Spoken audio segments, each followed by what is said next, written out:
प्राणायामाच्या बाबतीत काही संज्ञा मी तुम्हाला आता सांगते. प्राणायाम करताना पूरक, रेचक आणि कुंभक ह्या 3 संज्ञा वापरल्या जातात. तर मुळात पूरक म्हणजे श्वास घेणे, पूर्ण करणे. रेचक म्हणजे श्वास सोडणे आणि कुंभक म्हणजे श्वास रोखून ठेवणे, होल्ड करणे.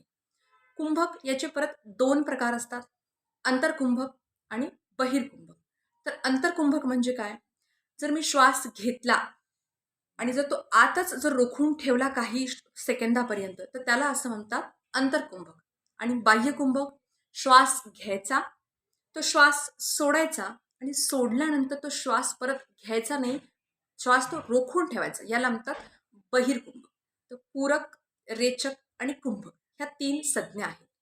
पुढील भागामध्ये मी तुम्हाला दीर्घश्वसन कसे करावे, किती प्रमाणात करावे, किती प्रमाणात रेचक असावा, पूरक असावा आणि कुंभक असावा, याबद्दल मी माहिती देणार आहे. धन्यवाद.